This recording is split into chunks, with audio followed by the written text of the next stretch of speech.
कैसे हैं आप लोग? बढ़िया। तो बच्चा लोग लास्ट टाइम हमने एक्सरसाइज 4.3 कंप्लीट की थी। चलिए आज देख लेते हैं आपकी चैप्टर नंबर 4 की लास्ट एक्सरसाइज विच इज 4.4। बच्चा लोग ये एक्सरसाइज बहुत ही आसान है, लेकिन एक्सरसाइज शुरू करने से पहले मैं आपको कुछ समझाना चाहता हूँ। भाई मान लीजिए आप एक इक्वेशन ले लेते हैं हम लोग, सपोज करो एक क्वाड्रेटिक इक्वेशन ले रहा हूं मैं, 4x² माइनस 3x प्लस 5। अब मुझे कहा जा रहा है इसके रूट्स फाइंड करो। तो बेटा इसके जो रूट्स है वो स्प्लिट मिड-टर्म मेथड से मुझे मिलने वाले नहीं। मैं क्या कर रहा हूं, क्वाड्रेटिक फॉर्मूला का इस्तेमाल कर रहा हूं। क्वाड्रेटिक फॉर्मूला क्या है? x is equal to minus B plus B square minus 4ac upon 2a। Am I right?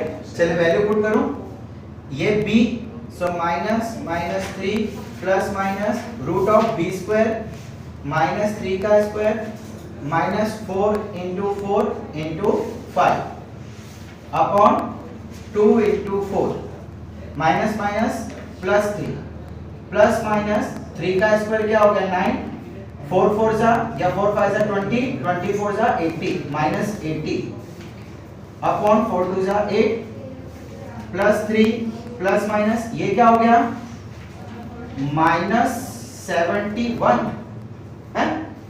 कोई प्रॉब्लम नहीं? आपको कुछ डाउट नहीं हो रहा है यहाँ पे?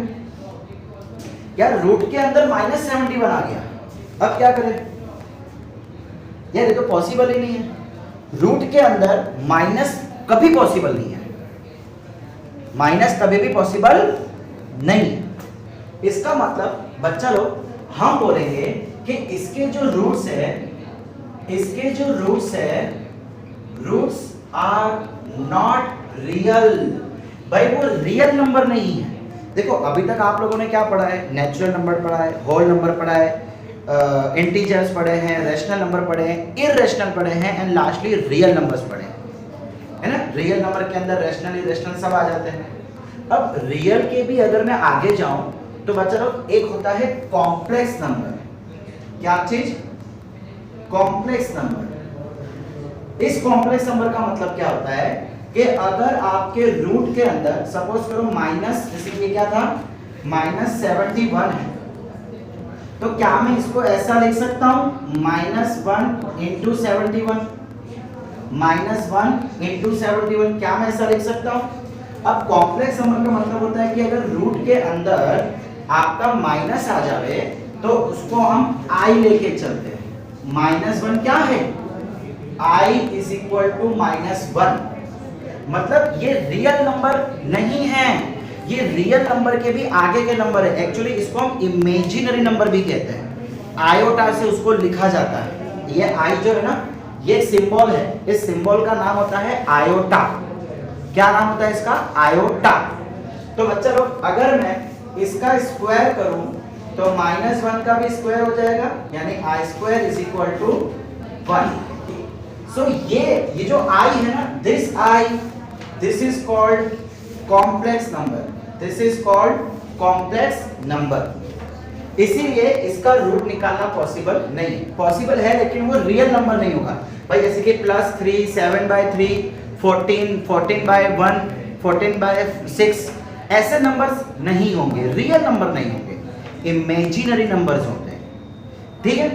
सो कुछ इक्वेशंस के रूट्स रियल नहीं होते तो उसको हम निकाल नहीं सकते हैं। अब क्या किया जाए? मुझे कैसे पता चलेगा भाई? अगर मान लो मेरे को कोई बड़ी अजीब सी ऑकवर्ड सी इक्वेशन दे रखी है एंड मुझे कहा जा रहा है कि भाई इसके रूट्स बताओ कि क्या है, रियल है कि नहीं है। तो बच्चा लोग एक कंडीशन होती है चेक करने के लिए, ये जो चीज है ना, ये बी स्क्वायर माइनस 4ac, इसके बेसिस पे हम बोल सकते हैं कि जो भी इक्वेशन दे रखी है उसके रूट्स कैसे होंगे। जैसे कि मान लीजिए सपोज करो कि आप जब इसकी वैल्यू कैलकुलेट कर रहे हो तो इसकी वैल्यू क्या हो सकता है? 0 से बड़ी हो सकती है, हो सकता है 0 से छोटी हो हो सकता है कि इसकी वैल्यू एग्जैक्टली 0 से बड़ी, मतलब पॉजिटिव वैल्यू आएगी तो मैं उसको आसानी से निकाल सकता हूँ। नेगेटिव वैल्यू मतलब ये कि आसानी से निकलेंगे नहीं, एंड इसका मतलब एग्जैक्टली 0। तो इन सब का मतलब क्या है, देखिए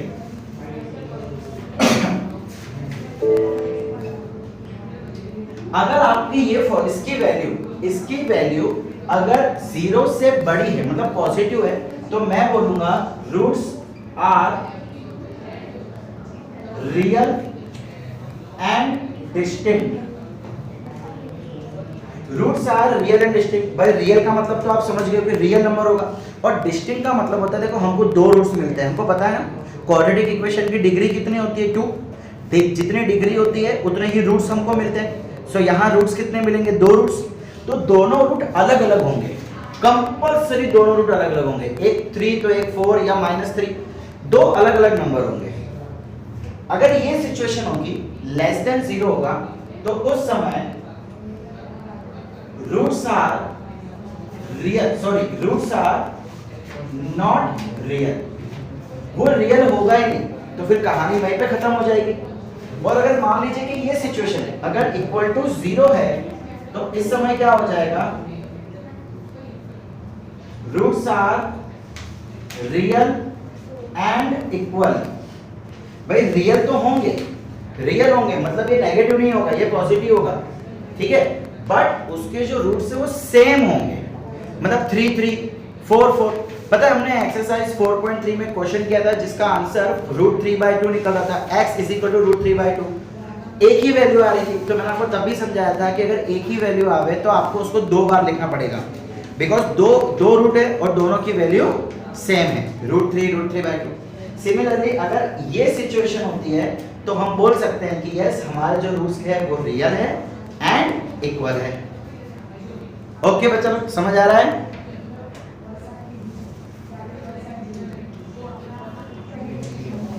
बेटा ये जो है ना, ये b² - 4ac, इसको हम कैपिटल D से डिनोट करते हैं। किससे? कैपिटल D, जिसका मतलब होता है डिस्क्रिमिनेंट। इसको क्या बोलते हैं हम? डिस्क्रिमिनेंट।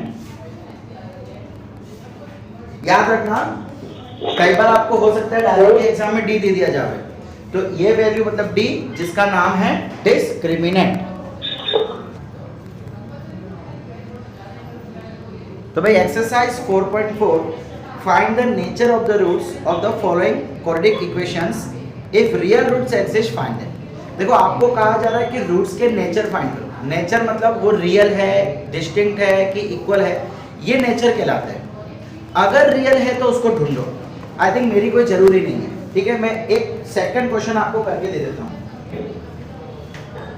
एक्सरसाइज 4.4 क्वेश्चन 1 का सेकंड नंबर, 3x² - 4√3x + 4 = 0। भाई नेचर निकालने के लिए हमें क्या करना पड़ता है? उसका डिस्क्रिमिनेंट फाइंड करना पड़ेगा। सो डिस्क्रिमिनेंट = b² - 4ac। b की वैल्यू कितनी है? 4√3। a की वैल्यू कितनी है? 3। c की वैल्यू 4। √3 का स्क्वायर 3, 4 का स्क्वायर 16, 16 3 जा 48, माइनस 4 4 जा 16 या 4 3 जा 12, 12 4 जा 48, 48 - 48 क्या हो गया? 0। तो बच्चा लोग डिस्क्रिमिनेंट 0 आ गया। अगर 0 है तो रूट्स कैसे होते हैं? Real and equal. therefore roots are real and equal. अब हमको कहा है कि अगर रियल रूट्स है तो फाइंड करो, रियल नहीं हो तो ढूंढने की जरूरत नहीं है। सो इसके रूट्स ढूंढना पाएगा आपको। कैसे ढूंढेंगे रूट्स? 4 3 जा 12। देखो जनरली जब रूट आता है तो हमको बड़ी डिफिकल्टी होती है स्प्लिट मिडिल टर्म मेथड करने में। कोई बात नहीं, क्वाड्रेटिक फॉर्मूला कर दो आप। क्वाड्रेटिक फॉर्मूला क्या बोलता है? -b ± √d/2 है। बच्चा लोग b² - 4ac था, तो उसको हम क्या बोलते हैं? d। तो अब मैं उसकी जगह पे क्या रख रहा हूँ b, भाई उसकी वैल्यू तो ऑलरेडी हम फाइंड कर चुके हैं ना, is equal to minus b की जगह पे माइनस 4√3 प्लस माइनस d की वैल्यू कितनी है 0/2a, a कितना है 3 माइनस माइनस प्लस 4√3, ये तो पूरा जीरो क्या बचा 3 2 जा 6 2 2 जा 2 3 जा √3/3। तो बच्चा लोग ये मेरा आंसर आ गया √3/3।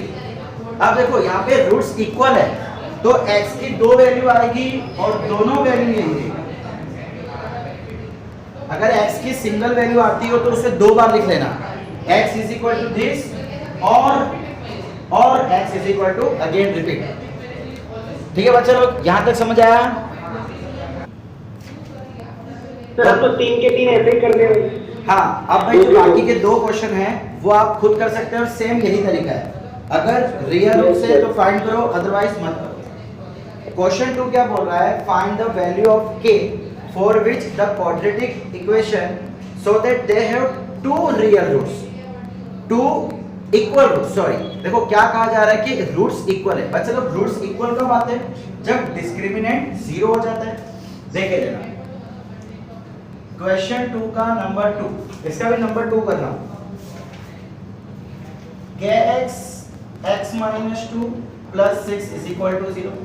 बच्चा लोग इसका क्वाड्रेटिक इक्वेशन क्या है पता नहीं, इसमें abc की वैल्यू क्या है पता नहीं, तो एक काम करो पहले इसको सिंपलीफाई करते हैं। kx² - 2kx + 6 = 0। देखो बच्चा लोग x² के साथ जो होता है वो a, x के साथ जो होता है वो b और बाकी का c। abc वैल्यू मिल गई। चलिए डिस्क्रिमिनेंट हमको बोला है here roots are real. Roots कैसे हैं, रियल है। देयरफॉर डिस्क्रिमिनेंट की वैल्यू क्या हो गई 0। डिस्क्रिमिनेंट की formula b² - 4ac, value put कर दो। b मतलब -2k, a की वैल्यू क्या है k और c की वैल्यू कितनी है 6 = 0।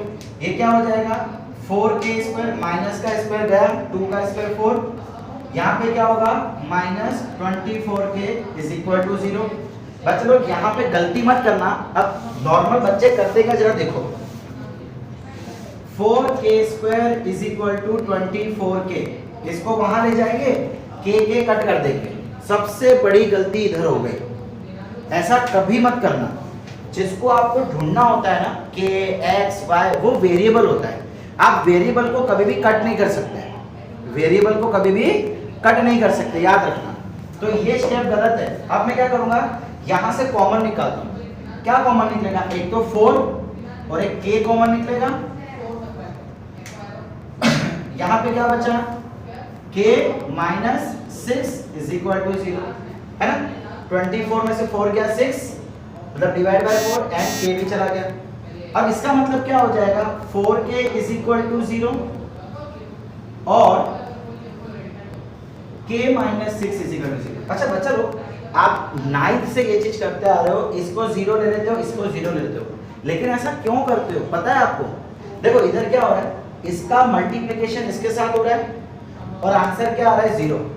अच्छा, मल्टीप्लिकेशन का आंसर 0 कब आता है, जब आप 0 * समथिंग करोगे, या तो फिर समथिंग * 0 करोगे, या तो फिर 0 * 0 करोगे। इन तीनों ही सिचुएशन में आंसर 0 आता है। इसका मतलब क्या मैं बोल सकता हूं कि इसकी वैल्यू 0 होगी, या तो फिर इसकी वैल्यू 0 होगी, या तो फिर इन दोनों की वैल्यू 0 होगी। इसीलिए मैं इसको भी =0 ले लेता हूं और इसको भी =0 लेता हूं। तो चलो कॉन्सेप्ट पे वर्कआउट करना है हमको, रट्टा नहीं मारना है कि भाई ठीक है सर ने सिखाया था तो इसको ले लिया। अगर कॉन्सेप्ट पक्का होगा और बाय चांस आपके एग्जाम में कोई बाहर का क्वेश्चन आ गया, टिपिकल क्वेश्चन आ गया, तो आप उसको कर पाओगे। ठीक है, सो यहां से क्या हो जाएगा k की वैल्यू 0 और यहां से क्या हो जाएगा k की वैल्यू 6। बच्चा लोग ये जो बीच में और लिखते हैं ना उसका रीजन भी यही है, या तो ये या तो ये। कितने सारे बच्चे बीच में और नहीं लिखते हैं, वो सबसे बड़ी गलती है, मिस्टेक है, वो मार्क्स कटते हैं उसके, ठीक है। तो बीच में और लिखना भी जरूरी है। बस वैल्यू मिल गई, अब और क्या चाहिए। अब मतलब इसके बाद के जो क्वेश्चन है, देखो आपको क्या बोल रहा है, is it possible to design rectangular mango grove which length is twice its breadth. देखो आपको क्या करना है, दिए हुए सिचुएशन के अकॉर्डिंग आपको एक क्वाड्रेटिक इक्वेशन बनानी है। दिए हुए सिचुएशन के हिसाब से एक क्वाड्रेटिक इक्वेशन बनानी है। क्वेश्चन पूछा जा रहा है इज इट पॉसिबल, वो पॉसिबल कब होगा, जब उसकी रूट्स निकलेंगे। अगर रूट्स निकलेंगे तो सीधी सी बात है, डिस्क्रिमिनेंट या तो ग्रेटर देन 0 होना चाहिए या तो इक्वल टू 0। तो आप क्या करो, पहले उसकी इक्वेशन बनाओ, जैसे कि हम एक्सरसाइज 4 में, 4.1 में, 4.2 में बनाते थे, वैसे आप इक्वेशन बनाओगे। इक्वेशन बनाने के बाद सबसे पहले चेक करो कि उसका डिस्क्रिमिनेंट क्या है। अगर ग्रेटर देन 0 या इक्वल टू 0 है तो आप लिखोगे यस इट इज पॉसिबल। उसके बाद आप लेंथ और ब्रेथ फाइंड, देखो उसमें लिखा है find its length and breadth. अगर पॉसिबल है तो ही ढूंढना है, वरना ढूंढने की जरूरत नहीं है। सिमिलरली उसके नेक्स्ट क्वेश्चन में एंड सिमिलरली लास्ट क्वेश्चन में, वो भी रेक्टेंगुलर है, एरिया दिया है, पेरीमीटर दिया है। तो बच्चा लोग हम इतने सारे क्वेश्चंस कर चुके हैं इक्वेशन बनाने का, ये तो बहुत इजी है। ओके, सो एक बार आप ट्राई करना, नहीं आवे तो I am there for you. Okay बच्चा लोग।